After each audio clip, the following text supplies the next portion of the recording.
పోటీపడి మరీ తగ్గుతున్న బంగారం, పెట్రోల్ ధరలు. బంగారం ధరలు దేశవ్యాప్తంగా గణనీయంగా తగ్గాయి. 10 గ్రాముల బంగారం ధర 97,560గా ఉండగా మంగళవారం నాటికి 1360 తగ్గి 96,200కు చేరింది. ఇది వినియోగదారులకు ఊరట కలిగించే అంశమే అంటున్నారు. ప్రస్తుతం తెలుగు రాష్ట్రాలైన ఆంధ్రప్రదేశ్, తెలంగాణలో పసిడి ధరల్లో పెద్దగా తేడా కనిపించడం లేదు. హైదరాబాద్, విజయవాడ, విశాఖపట్నం, ప్రొద్దుటూరు వంటి నగరాల్లో 10 గ్రాముల బంగారం ధర 96,200గా ఉంది. అలాగే కిలో వెండి ధర 98,970గా నమోదైంది.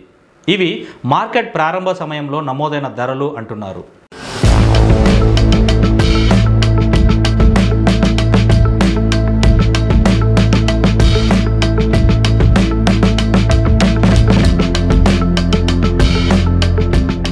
అంతర్జాతీయంగా కూడా బంగారం ధరల్లో తగ్గుదల కనిపిస్తుంది. మే 13న స్పాట్ గోల్డ్ ధర ఔన్స్కు $3,235కు తగ్గింది. ఇది గత రోజు $3,283తో పోలిస్తే $48 తక్కువ. ఔన్స్ సిల్వర్ ధర కూడా $32.93గా ఉంది. ఈ కోణంలో చూస్తే అంతర్జాతీయంగా బంగారం ధరల్లో తగ్గుదల భారత మార్కెట్పై ప్రభావం చూపిస్తున్నట్టు స్పష్టంగా తెలుస్తుంది.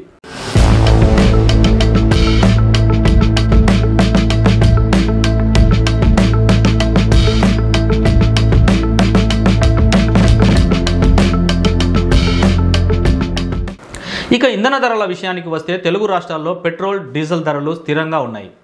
హైదరాబాద్లో లీటర్ పెట్రోల్ ₹107, డీజిల్ ₹95.63గా ఉంది. విశాఖపట్నంలో పెట్రోల్ ధర ₹108 కాగా డీజిల్ ₹96గా ఉంది. ఢిల్లీలో మాత్రం ఈ ధరలు తక్కువగా ఉండడం గమనార్హం.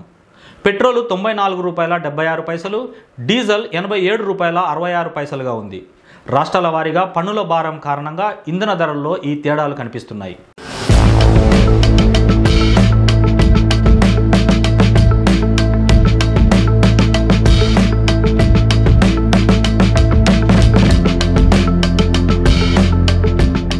మొత్తంగా చూస్తే మే 13న బంగారం ధరలు గణనీయంగా తగ్గినప్పటికీ వెండి ధర కొంత పెరిగింది. అంతర్జాతీయంగా గోల్డ్ మార్కెట్లో చోటు చేసుకుంటున్న మార్పులు దేశీయంగా ధరలపై ప్రభావం చూపిస్తున్నాయి. అలాగే పెట్రోల్, డీజిల్ ధరలు మద్దతుగా ఉండడంతో వినియోగదారులపై తీవ్ర ప్రభావం ఏమాత్రం లేకుండా ఉందని చెప్పొచ్చు.